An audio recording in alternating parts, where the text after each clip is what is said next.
What's Trogon? Jewels in the midst of Shergaon. Shergaon, a tranquil hamlet nestled in the West Kameng district of Arunachal Pradesh, is a place where clouds curl through pine forests and the dawn air smells faintly of moss and wildflowers. It was here amid the dappled green shadows that the watched Trogon made its graceful appearance, a bird that seems less like a creature of the forest and more like a fragment of a dream. While Trogon are among the Eastern Himalayas' most enchanting avian residents. Their velvety crimson underparts, contrasted with soft brown and white patterns, appear almost painted by an artist's brush. Males carry a richer, deeper flush of red, whilst females are more subdued, their warm, earthy tones blending perfectly into the filtered light of the canopy. In Shergaon's dense mid-elevation forest, they move with an almost unearthly calm, perching silently, tail flicking, before gliding to another branch in pursuit of insects and small forest fruits. On that morning in Shergaon, as sunlight danced through the mist, the sight of a pair of watchdogos felt like a gift, a quiet reminder that in certain corners of the world, beauty thrives not in grand displays but in the still, gentle heart of the forest.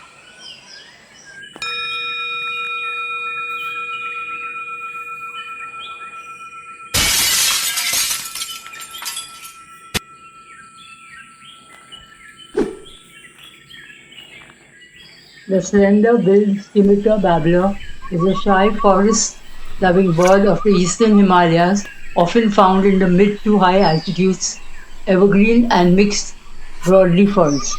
In Shergaon, Arunachal Pradesh, they are typically encountered in dense understory growth, particularly bamboo clumps and mossy thickets, where their down-curved bills allow them to expertly probe into bark, leaf litter, and moss for insects and larvae. They are usually seen in small, loose groups, often as part of mixed species foraging flocks. Their calls are low and mellow, sometimes reminiscent of a distant flute carrying softly through the foliage. Observing them requires patience as they prefer to stay within cover, moving quickly but quietly through the shadows. Shergau's cool, mist-wrapped mornings and rich forest layers provide an ideal setting to encounter these babblers.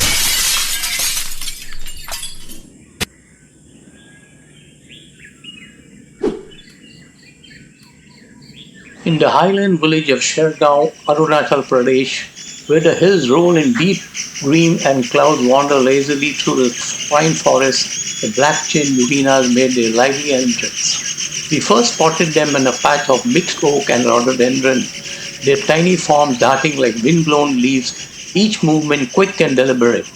Their plumage, warm brown blending into soft grey, was understated, but a crisp black chin patch gave them a dapper, almost whimsical air, as if they were wearing little ascots to a forest gathering. They moved in a bustling party, their chatter filling the cool mountain air. It was not the solitary sound of a lone bird, but a communal chorus. Soft notes, sharp trills, and murmurs passed between branches.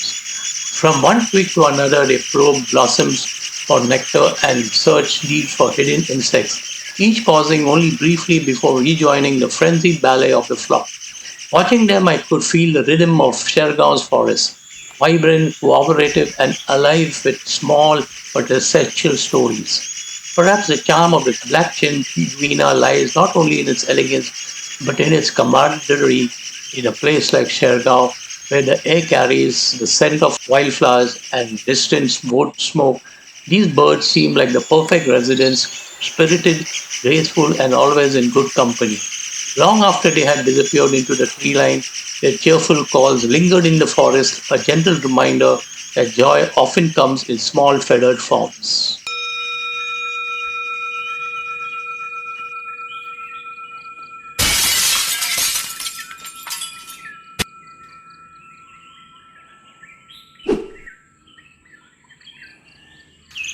In the mist-kissed valleys of Shergaon, where dawn spills like pale gold over terraced fields, I first heard it, a delicate questioning note, barely a whisper against the hush of the waking forest.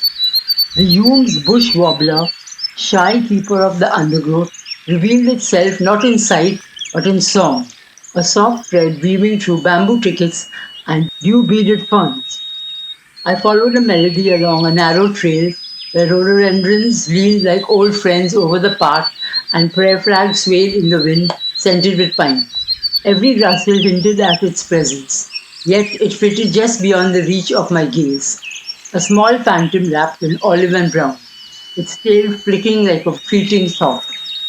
In Shergaon, such moments are not chased but gifted. And so I stood still, letting the warbler's voice become the morning breath, its music tangled with the chatter of a distant stream. Long after the bird melted back into the forest green shadow, the song remained a quiet souvenir, pressed between the pages of my travel worn heart.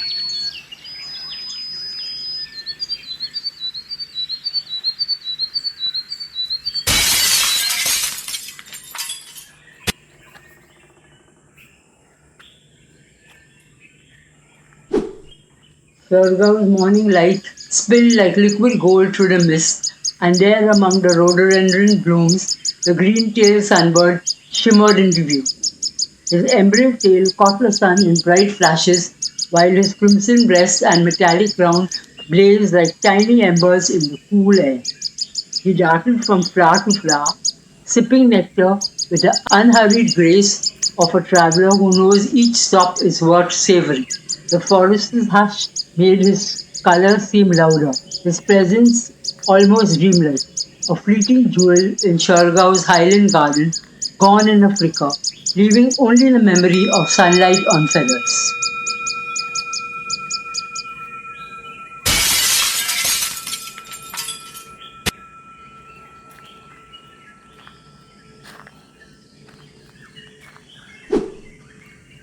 In Shergaon, Arunachal Pradesh, mornings arrive with a purity of light that seems to wash over every leaf and petal in a new story. As the sun crested the ridges, its golden rays filtered through layers of pine, oak, and rhododendron, unveiling the busy lives hidden in the forest canopy. It was in this crisp, cool stillness, broken only by the rustle of prayer flags and the gentle murmuring of the wind, that the black-throated tits appeared, like little jewels in motion. Small yet striking, each bird carried a palette of delicate colors, a small, warm rufous back, creamy white cheeks, and a neat black throat that framed its tiny, inquisitive face. The black band across the eyes gave them an almost mischievous expression, as though they were masked travelers on some secret mission. Their tails flicked constantly, their wings quivered with a restless energy, and their movements between branches were as precise as they were graceful. It was clear they were not just feeding, they were exploring, inspecting every leaf and lichen, their dark eyes scanning for the tiniest insect or hidden seed.